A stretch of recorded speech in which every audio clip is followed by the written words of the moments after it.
नमस्कार बंधुरा आमी सुधांशु गाइन भारतेर मिग-21 विमानगुली एखन बारूदेर स्तूपे परिणत होते चलेछे एबं चिंताय पाकिस्तान और बांग्लादेश। अवसरेर पर नूतन रूपे वायुसेनाय पुनर्बहाल होच्छे एई उड़ন্ত कफिन जाके आमरा मिग-21 विमान बोले थाकी एबं एगुलिके बारूदेर स्तूपे परिणत करे शत्रुपक्षेर घरे गिये आघात हानार परिकल्पना करछे भारतीय विमान बाहिनी।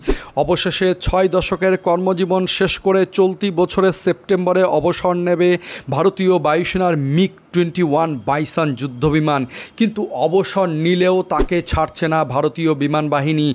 सेगुलिके व्यवहार करबे भारतीय विमान बाहिनी ड्रोन हिसाबे, जेगुली होबे आत्मघाती ड्रोन। मस्को থেকে 874টি मिग-21 केने भारत, जार मध्य राशियार सहयोगिताय 657টি घरेर माटीते तैरी करेछिलो। किन्तु समयेर संगे संगे এই मिग-21 विमानगुली आज যথেষ্ট पुरानो হয়ে গেছে। যদিও ভারতীয় বিমান বাহিনী এই মিগ-21 বিমানকে যথেষ্ট আপগ্রেড করেছিল, কিন্তু তবুও তাকে আজ অবসরে পাঠাতে বাধ্য হচ্ছে ভারতীয় বিমান বাহিনী। কিন্তু বাধ্য হলেও তাকে পুরোপুরি অবসরে পাঠাচ্ছে না, তাকে ব্যবহার করবে ভারতীয় সেনাবাহিনী ড্রোন হিসাবে। এই মিগ-21 বিমানকেই বারুদের স্তূপে পরিণত করছে ভারতীয় বিমান বাহিনী। চণ্ডীগড় সেনা ছাউনিতে এই মিগ-21 বাইসনকে বিশেষ সম্বর্ধনা দেবে ভারতীয় বিমান বাহিনী এবং এই মিগ-21 এর জায়গায় আসছে ভারতীয় নিজস্ব প্রযুক্তিতে তৈরি তেজস।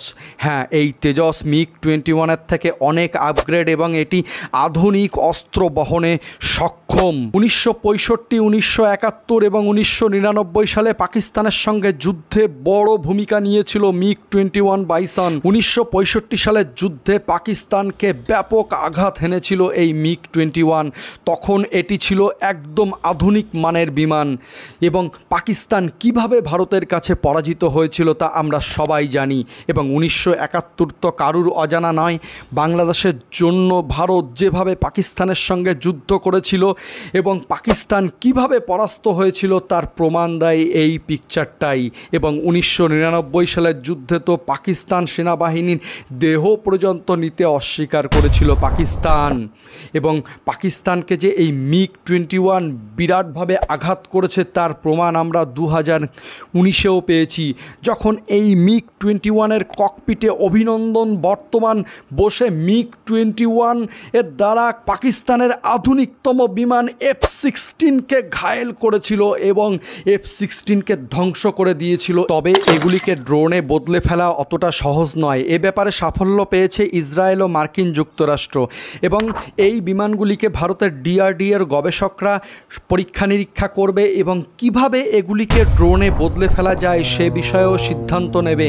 এবং সিদ্ধান্তের পর যখন এগুলিকে ড্রোন হিসাবে ভারতীয় বায়ুসেনার হাতে তুলে দেবে তখন ভারতীয় বায়ুসেনার শক্তি কয়েক গুণ বৃদ্ধি পাবে এবং এই বিমানগুলিকে ব্যবহার করে ভারত শত্রুপক্ষের ঘরে ঢুকে আঘাত আনতে সক্ষম হবে।